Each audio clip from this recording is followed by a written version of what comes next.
So when you make a mass balance, do you start from all the losses you can see, or better, from the total input and output? And when is it actually okay to use calculated values? Let's check some things about making a mass balance in practice.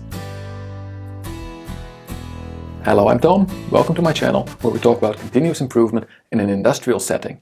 And today's video has a topic that I think a lot of production factories can be struggling with, and that is how to make a good mass balance. It is important if your process is very simple. It becomes even more important if your process is pretty complicated and intense with the materials. But in any case, a good basic approach will really get you the most out of the mass balance exercise. So what it basically is we have some incoming product and we have product coming out. And at some point you are generating wastes, because probably not everything flowing in is also coming out. And the exercise of completely drafting your mass balance is to check where can we improve. And that is also the important thing. This should not be a financial or controlling exercise. We are not trying to find out if this process was very good, performed very well. It can be a management tool, but not for that type of management. It's not that interesting to really go into the last few details. When you want to know that, there is a completely different type of mass balance. How much money did I spend and how much money came out of it?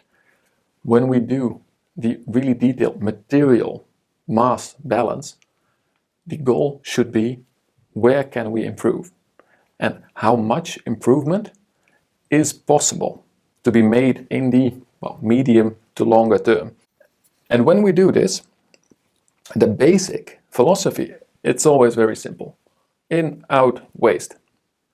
But as soon as we get into practice, there are so many things that can go slightly wrong in those mass balances when we check it in practice with missing values. We have maybe a byproduct that is good. I mean, is it a finished good that we just say this is a normal product that comes out, or is it a loss?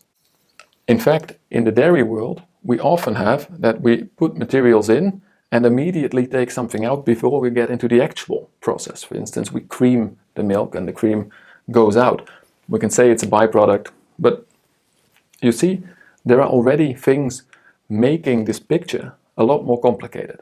But that doesn't mean that we cannot apply the basic rules. Now, for the material that comes in, we just take actual stuff and we take it all. So here we take actual data of everything that comes in and the best measurement that we have to represent its value in whatever value component we are making the mass balance about. Because often what you will also see is that the kilograms coming in and the kilograms coming out are not the main thing. It is, for instance, the dry matter flowing through your factory, or very specifically the kilograms of sugar that are added, because this is the value component. So always choose what your value carrier is in your mass balance and about which material, about which mass you want to make the balance. But then when we get out the product that we make, here what we really want to know is what did we sell? And what did we sell is not the product that we gave to the client, but which promises did we give, did we fulfill with the product that they paid us money for. And what this will usually mean is that you have the actual volume, but we promise a specific composition of that product. So the specification composition is what we will count for the mass coming out. So actual volume times specifications.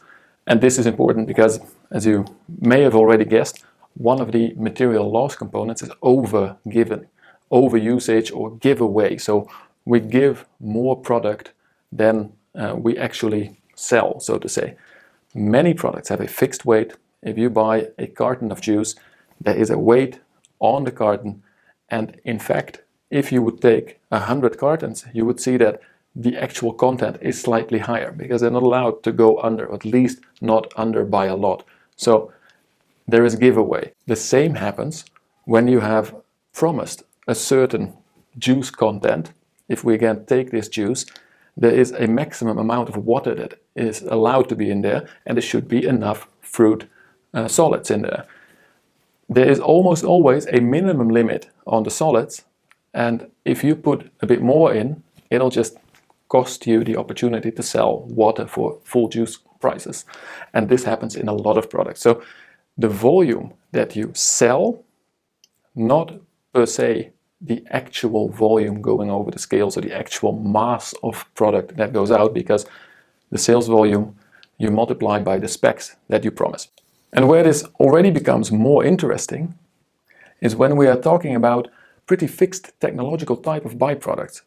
There are many processes where you really cannot make it without taking something out of your ingredient material to make the final product.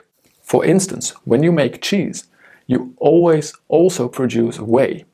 Now, cheese is basically a high value protein and fat product. In the whey, there is also quite a lot of protein.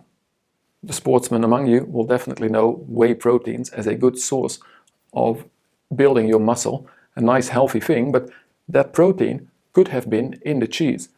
So for a cheese factory, the cheese coming out is the good product, but you know that you will lose some of this pretty expensive protein to a byproduct.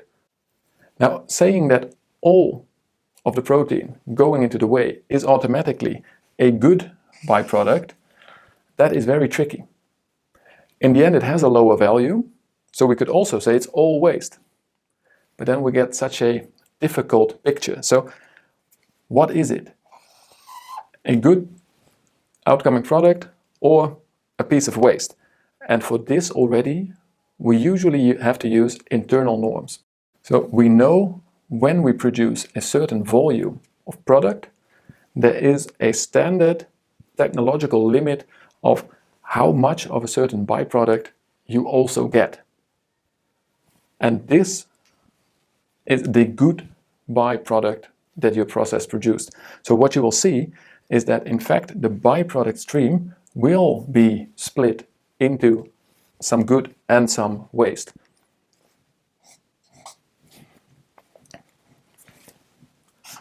Hopefully most of it will be good product, of course. But here you already see we used specifications. So this is a calculation of what is coming out of our product. And here we use a technological norm to make sure that we do not spend too much of this byproduct, because almost certainly the byproduct is cheaper than your main product. Otherwise, maybe you should be making that one and not the main product. So here we have the norm amount that we should produce, and we have extra or overuse, which is waste. And this actually already leads us to the first basic rule of a mass balance: in minus out, and if you have it, the good byproducts, is the total waste. So we have an amount of total waste, and it would be nice if we can identify the streams of waste. So if we have, for instance, again, technological parameters, we have measuring devices, we know where our product is flowing to and how this is getting out of our factory. One of those will be here in overusage, another one of those will be here in overusage. Many of those streams will in fact be things like cut-offs that we see in our production halls being shipped out, things going through the sewage, bad products that we have to put to other markets or even destroy. Many of these wastes we see. But in the end, there is probably also still some undefined or unidentified waste. So in minus out equals waste identified plus unidentified. And that is also a very important thing why we do a mass balance and not just rely on our waste identification. Many companies will basically rely only on all those streams of waste that they can see, that they can measure, and track and control those waste flows and make sure that they don't go out of hand. One of the main reasons to go for this mass balance, where you explicitly compare what you're producing to what you are throwing away, is if there is an unidentified source of waste, and if it is, well, it should be smaller than 10%. If it becomes larger than 10% of your waste flow, you have a problem in your total material detection system. Now, do know that this can be in one of the measurements of these streams. So it can be that you're not measuring your incoming material, or that you have some problems measuring your outgoing materials, and you are basically calculating a loss that doesn't really exist. But also this will be a problem for your organization. So very good organizational KPI. If you make a mass balance and you do not know more than 10% of the total calculated waste, the process, it's the identification of waste process itself is not up to standards.